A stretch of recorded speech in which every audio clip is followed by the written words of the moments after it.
Assalamualaikum warahmatullahi wabarakatuh. Izin memperkenalkan diri, nama saya Arif Nugraha. Saya adalah mahasiswa Komunikasi Penyiaran Islam di kelas 5A. Saya akan menjabarkan atau menjelaskan bahwasanya tentang peranan administrasi dakwah dalam pengelolaan dakwah. Bila mana merujuk pada suatu penjelasan tentang dakwah sendiri, dakwah adalah mengajak, da'watan, mengajak pada menyuruh atau sesuatu kepada hal yang kebaikan.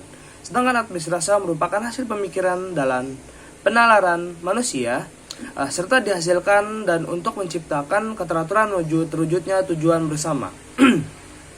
Adalah salah satu ilmu yang banyak diminati masyarakat umum. Melalui kacamata filsafat, diharapkan masyarakat mengetahui esensi dasar dari ilmu tersebut.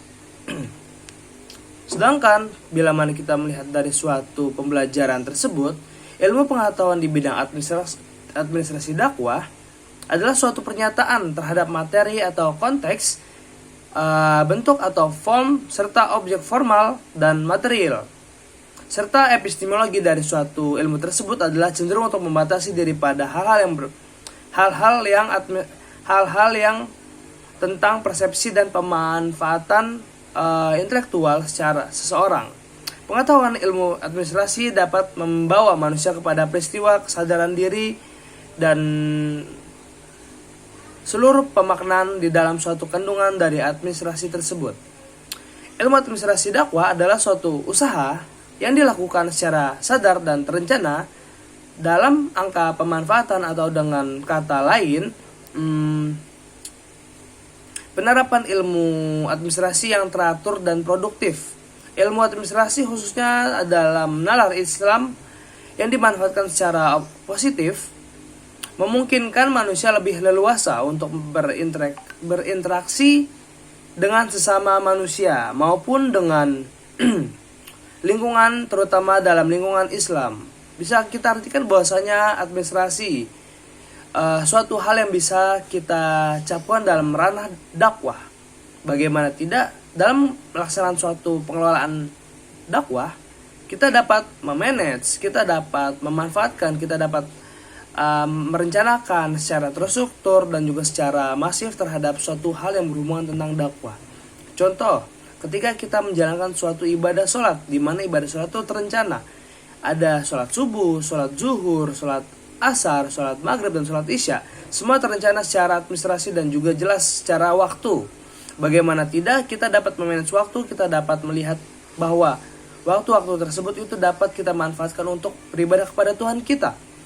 Namun bila mana kita melihat dari segi dakwah secara utuh, yaitu dalam melaksanakan suatu pesan dakwah terhadap seseorang, mungkin dalam hal ranah-ranah yang berhubungan dengan seorang dai, yaitu memberikan suatu stimulus terhadap dai terhadap mad'unya dengan suatu langkah-langkah, mungkin dengan satu perencanaan di mana ia melihat suatu masyarakat dalam suatu wilayah yang di mana wilayah tersebut itu mungkin bisa dikatakan tidak semuanya berpola pikir sama, mungkin berbeda-beda dan bagaimana. Jadi kita harus, mungkin seorang dakwah harus meneliti hal tersebut dan melihat bagaimana dakwah dia tuh dapat diterima secara logowo, secara keberlangsungan. Dengan hal tersebutlah yang menjadikan mengapa administrasi dakwah bisa dijadikan bentuk dari pembelajaran bagi seorang dakwah, bagi seorang pendakwah atau dai. Dan juga bagaimana pengelolaan tersebut bisa kita lihat ketika menyelesaikan suatu kegiatan tersebut dengan suatu bentuk evaluasi, di mana evaluasi ini adalah bentuk dari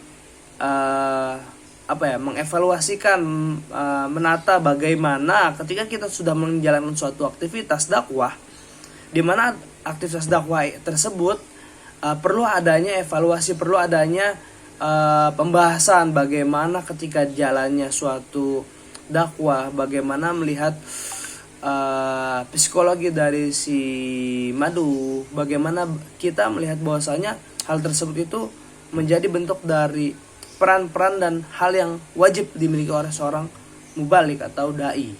Seperti itu. Mungkin kurang lebihnya mohon maaf. Bila taufiq wal hidayah. Wassalamualaikum warahmatullahi wabarakatuh.